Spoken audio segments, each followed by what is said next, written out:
የቴክኖሎጂ አድማስ እጅጉን እየተስፋፋና እየተራቀቀ መጥቷል። ዲጂታላይዜሽንም እንዲሁ ይህንን ተከትሎ ደግሞ የሳይበር ጥቃቶች እጅጉን እየተበራከቱ ይገኛሉ። ይህንንም ደግሞ ለመገንዘብ የሚያስችልና የሳይበር ጥቃቶችን መከላከል የሚችል ዜጋን መፍጠር የሁላችንም ኃላፊነት ነው። ጤና ይስጥልን ውድ ተመልካቾቻችን፣ በየሳምንቱ ወደ እናንተ የሚደርሰው የዘመንና ቴክኖሎጂ ፕሮግራማችን እንሆ ተጀምሯል። የዛሬ ፕሮግራማችን ትኩረቱን የሚያደርገው ዓለም አቀፍ የሳይበር ወርን ምክንያት በማድረግ ኢትዮ ቴሌኮም የግንዛቤ ማስጨበጫ ስራዎችን ጨምሮ በርካታ ሁነቶችን ያከናወነበትን መርሃ ግብር የምናደርሳችሁ ይሆናል። ሰላማዊት ወንደሰን ፕሮግራሙን እየመራው ከእናንተ ጋር ቆይታ አደርጋለሁ። መልካም ቆይታ።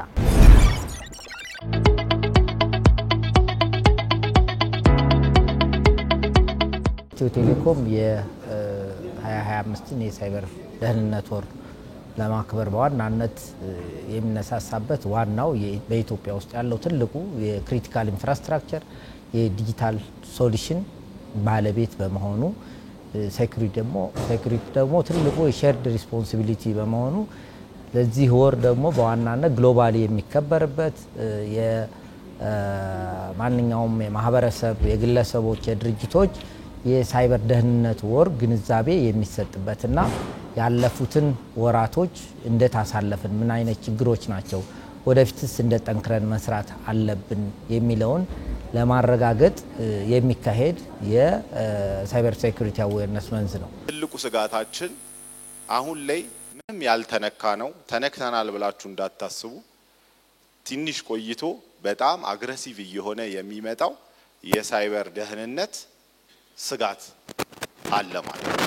ስለዚህ ይሄንን የሳይበር ደህንነት ስጋትን ለመቅረፍ ኢትዮ ቴሌኮም በዋናነት እንደ አንድ ዲፓርትመንት ወር ደግሞ ዲቪዥን የሚመራው ጉዳይ ሳይሆን የሳይበር ደህንነትን ባህሉ አድርጎ በእያንዳንዱ ፋንክሽን ውስጥ አስገብቶ የሚሰራበትን ስራ ከጀመረ ባለፉት 6-7 አመት ሆኖታል ማለት ነው። አሁንም በተለይ ባህል አድርገን እንሂድ ስንል በዋናነት ከኛ ጋር አብረው የሚሰሩ ፓርትነሮቻችን እናንተ፣ ከኛ ደግሞ ሰርቪስ ወስደው የሚጠቀሙ ከስተመሮቻችን እናንተ፣ እንዲሁም ደግሞ ከናንተ ደግሞ ወስደው ደግሞ የሚጠቀሙ ደንበኞቻችሁን እንዲሁም የራሳችንን ደንበኞች ደግሞ የሳይበር ደህንነታቸው እንዲጠበቅ የማረግ ኃላፊነት ትልቅ ኃላፊነት እንዳለብን ይሰማናል።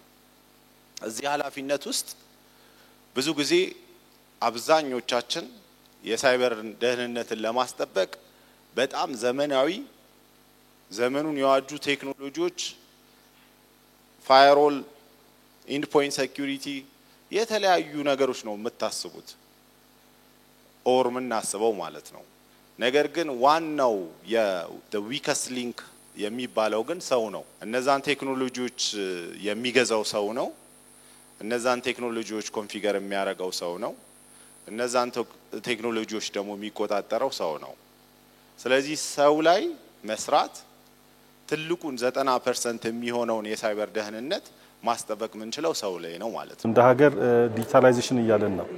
ዲጂታላይዜሽን ስንል ደግሞ ሁሉንም እንግዲህ ፔመንት ሲስተማችንን ባንካችን ሁሉ ነገር ወደ ስልካችን እየመጣ ነው። ስለዚህ ይሄ በሁሉም ዲጂታላይዜሽን በሚከተሉ ሀገሮች ላይ የሚታይ ባህሪ ነው። ሲጀመር ያለው የፍራውድ ክፍተቶች የመጭበርበር ሂደቶች በጣም ይጨምራሉ። ይህ ዋናው ምንጩ ነው ብለን የምናስበው የንቃተ ህሊና ደግሞ የአዌርነስ እጥረት ነው። ባይ ዘ ዌይ ብዙ ጊዜ ማጭበርበር ስንል ከመማር ካለመማር ጋር አይገናኝም። እንደውም በእኛ ባለን ግኝት አብዛኛው ማጭበርበሮች የሚካሄዱት በተማሩ ሰዎች ላይ በኃላፊዎች ላይ ነው። ስለዚህ ባህሪው እንዳለ ሆኖ መስራት ያለበት ነገሮች ላይ በተለይ አዌርነስን ከመፍጠር አንፃር ብዙ ስራዎች ይጠብቁናል ማለት ነው። ስለዚህ በዚህ ሰዓት ያለው ትልቁ የማጭበርበር ምንድነው? ሰዎችን እየደወሉ ከዚህ ነው መደውለው ከዚህ ነው እንዲያርጉ በሚል የሚስጥር ቁልፋቸውን በመውሰድ የሚደረግ የፋይናንሻል ወይ ደግሞ የገንዘብ ማጭበርበር ነው። የባንክ አካውንታቸው ይወሰዳል። ከባንክ አካውንታቸው ወደ ተለያዩ ዲጂታል ስንል ፍጥረቱ ማይለኛ ስለሆነ በ20 ሰከንድ ውስጥ በደቂቃዎች ውስጥ በጣም ብዙ ብር ተበትኖ የሚወጣበት ሁኔታ አለ። እንደ ድሮ ተሰልፎ በወረቀት አለን ብር ሄዶ የሚወስደውና ከዚህ አንፃር የሚደረጉ በስልክ የሚደረጉ ጥሪዎች ብዙውን ቦታ ይዛሉ ማለት ነው።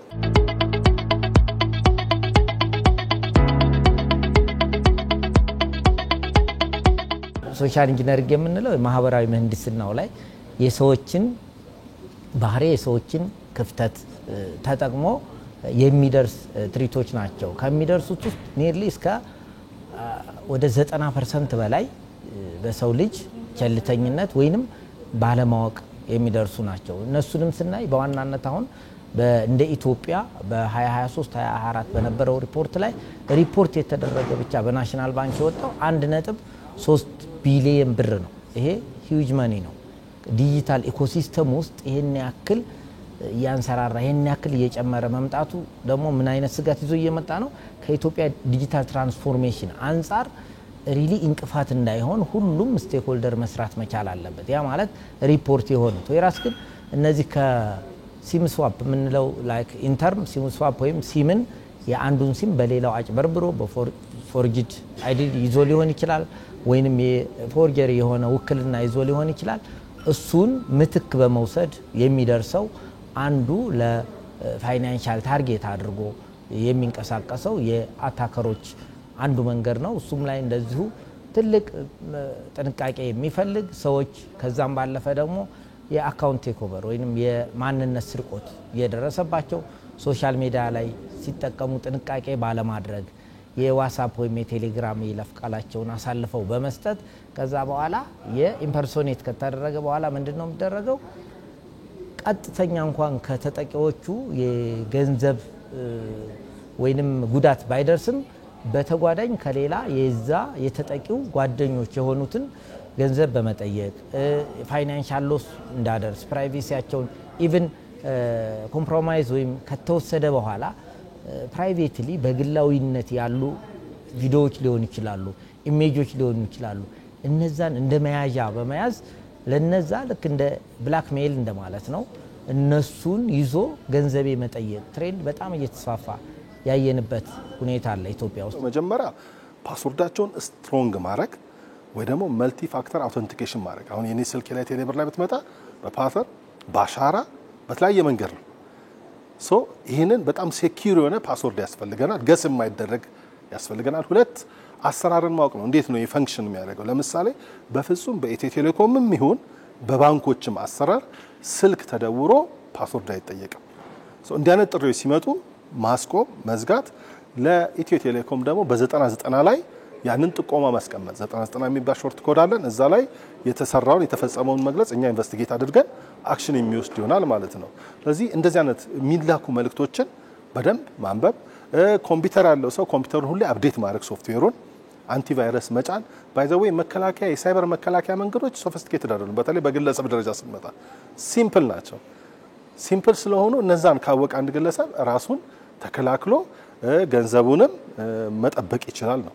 እዚህ ላይ በዋናነት ትልልቅ ፕሮፋይል ያላቸውን የሚያጠቁበት መንገድ ላይክ ኢንተርናሽናል ወርክሾፕ እንዳለ ሲምፖዚየም እንዳለ ኦር አገራዊ ቪዚት እንዳለ አድርገው በዋትስአፕ ወይም በተለያየ ቻናሎች ከደወሉ በኋላ ለምዝገባው ማረጋገጫ የሚሆን ቬሪፊኬሽን እንልክላችኋለን ያንን ታረጋግጣላችሁ በሚል እነዚህን ሰዎች ከሄዱበት አገር ሁሉ ለይተው ስለሆነ ይሄን መረጃ የሚሰጧቸው ይሄ ሃይ ፕሮፋይል የምንለው ማህበረሰብ ምን ይሰጣል? ያንን ባለ 2 ወይም ባለ 3 ወይም ባለ 6 የይለፍ ቃል ከሰጠ በኋላ አውቶማቲካሊ ኢምፐርሶኔት ይደረጋል ማለት ነው። እዚህ ጋር አንድ ነገር ፓስወርድ ብቻ ማድረግ ሳይሆን የሁለተኛ ተደራቢ የይለፍ ቃል ወይም እኛ መልቲ ፋክተር ባለ ብዙ ሂደት የይለፍ ቃል አለማድረግ ራሱ የዚህን አይነት ችግር እየመጣ እንደሆነ ብዙ ችግሮች ትልልቅ ፕሮፋይል ያላቸው ላይ እየደረሰ እንደሆነ ብዙ ሪከርዶች አሉን። ኮችን ባይ ዘ ዌይ ምንድነው ይደርሳሉ። ሊንክ ከማናቀው ሰው የሚላክ አለመክፈት፣ ከምናቀው ሰው ሲላክ ምን እንደሆነ ደውለን መጠየቅ። በቅርብ እኔ ከ3 ቀን በፊት ይሆናል አለ በጣም የሚገርም ፎቶህን እዚህ ዌብሳይት ላይ ያገኘሁት ብሎ አንዱ ማቀው ሰው ላከልኝ። አሁን ከ4 ቀን በፊት ከ3 ቀን በፊት ባይ ዘ ዌይ ሰሞኑን ቴሌግራም ፔጆች ብዙ ሰው ሀክ ተደርጎባቸዋል። ሊንክ በመላክ ነው። ከዛ ለዛ ሰው በኤስኤምኤስ ላኩለት። የምን ፎቶ ነው የላክልኝ አልኩት ሳልከፍተው። አረ እንዳትከፍተው እስካም ነው ተጠልፎብኝ ነው ቴሌግራም ያለኝ። ስለዚህ ሊንኮች የማናቃቸው ሲመጣልን አለመጫን፣ ከምናቀው ሰው ቢመጣም ደግሞ ምንድነው ብለን መጠየቅ። ኪውአር ኮዶችንም ጭምር ያው ተያያዥነት ስላላቸው ብዬ ነው። ስለዚህ ዋትስአፕም ዘሴም ቅድምም ሲገለጽ ሰምቷል። ዋትስአፕ በጣም ብዙ ከተወሰነ ወር በፊት ሀፕን አድርጓል። አሁን ደግሞ ቴሌግራም ነው ላስት ዊክ ሀፕን ያደረገው። ዋትስአፕ ፔጃችን ሀክ ይደረጋል፣ አሁንም ይደረጋል። ለምሳሌ እኔ ዛሬ እዚህ ቆይቻለሁ አለ ነገ የሆነ ሜሴጅ እዚህ መሆኔን የሚያክሰው ሶሻል ኢንጂነሪንግ በጣም ጠንክረው ነው የሚሰሩት። የሴኩሪቲ አዌርነስ መንዝ ላይ እንደዚህ አይተናል። በጣም ጥሩ ጊዜ ነበረን በዛ ኢሹ ላይ ስብሰባ ስለሚኖረን በዚች ሊንክ ጆይን አድርገን ይሉኛል ክሊክ ሳደርግ ዋትስአፕን ይወስዱታል ከዛ በኋላ ምን ያደርጋሉ ለማቃቸው ሰዎች ሁሉ ልጄ ታሞብኛል በዚህ ሰዓት ስልክ ማንሳት አልችልም በዚህ አካውንት ብር ላኩልኛል በጣም ብዙ ሰራተኞች ብዙ የመንግስት ትላልቅ አመራሮች ሳይቀሩ በዚህ የተጨረበሩበት ሁኔታ አለና እንደዚያ ነገሮች ላይ በጣም አዌር ደሞን አለብን ለአክሽን መፍጠን የለብንም ቆም ብለን አስበን ነው ማድረግ ያለብን የምትሏን ነው ማስተላለፍ እንፈልጋው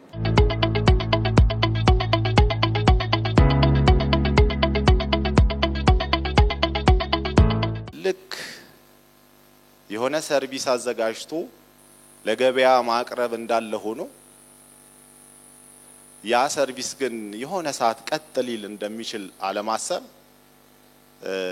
የዋህነት ነው ቱ ቢ ኦነስት ኢንዱስትሪው ላይ ብዙ አመት ስለሰራሁም የፈለገ ትልቅ ካምፓኒ ቢሆን within one click ሊጠፋ ይችላል የዲጂታል ኢንዱስትሪው within one click ማለት ነው ስለዚህ ዛሬ እንደ ኢትዮ ቴሌኮም ይሄን ኢኒሺዬቲቭ የምንወስደው አብረን ሼርድ የሆነውን ደንበኞቻችንን አብረን መጠበቅ ሰርቪሶቹን መጠበቅ ዳታዎቻቸውን መጠበቅ ሳይበር ሴኩሪቲ ምን እንላለን የጋራ ነው የጋራ ስራ ነው እንላለን ሼርድ ሪስፖንሲቢሊቲ ነው እንላለን ስለዚህ ኢትዮ ቴሌኮም ለብቻው ደግሞ ሰርቶ ሴኩሪቲውን ማስጠበቅ አይችልም ይሄ ሳይታለም የተፈታ ነው እንደ ምክር ሐሳብ ተቋማት ማድረግ ያለባቸው ምንድነው አንደኛ ያላቸውን የሳይበር መከላከል ቴክኖሎጂዎች ምን ያህል ብቁ ናቸው እንደሚፈልጉት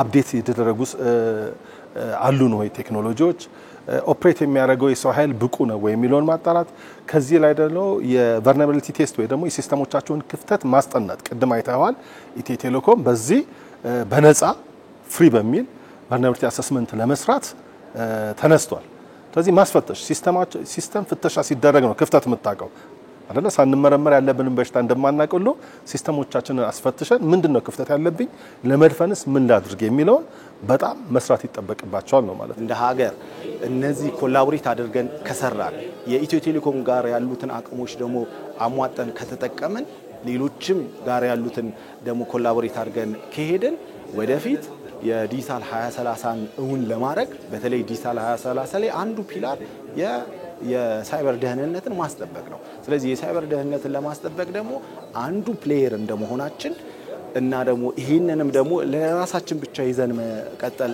እንደሌለብንም ስላመንን ኮላቦሬት አድርገን መሄድ አለብን እንዳይቀድሙን አጭበርባሪዎች አታከሮች ጠላቶች ይሄንን ነገር ሚቲጌት ለማድረግ የኛን ኮላቦሬሽን ይጠይቃል ዝም ባለን ቁጥር ደንበኛ ምናጣበት ዝም ባለን ቁጥር ብራንዳችን አደጋ ሊደርስበት የሚችልበት ስጋት ስላለ ይሄንን አብረን ተባብረን ጋሻችንን ዲጂታል ጋሻችንን እናጠንክር እላለሁ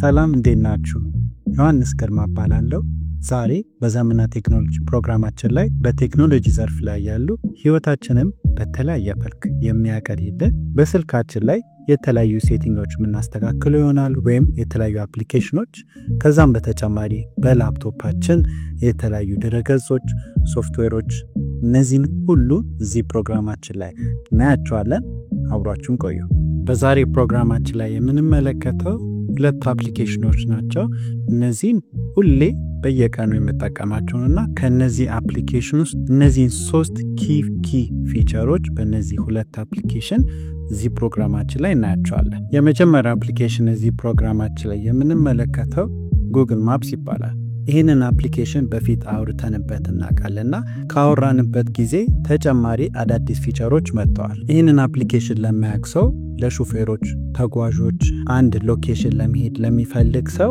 ፈጣን ራውት ወደ ዴስቲኔሽናችሁ ያሳያቸዋል የጉግል ማፕስ አዳዲስ ፊቸሮች እዚህ ላይ ማውራት ምፈልገው ጉግል ማፕስ ላይ ገብታችሁ ዴስቲኔሽናችሁን አስገብታችሁ ስታርት በምትሉበት ጊዜ ሁሌ አንዲች ዲፎልት የሆነች የመኪና አይኮን ስክሪናችሁ መሃል ላይ ታያላችሁ ግን ታውቁ ነበር ያንን ዲፎልት አይኮን መቀየር እንደምትችሉ የመኪናችሁን የሚመስል ሲሚላር የሆነ አይኮን መምረጥ ትችላላችሁ። ይህንንም ለማድረግ ያቺን አይኮን እናንተን የሚገልጿን ፕሬስ ስታደርጉ የመኪናውን ከለር እና የመኪናውን አይነት መቀየር ትችላላችሁ።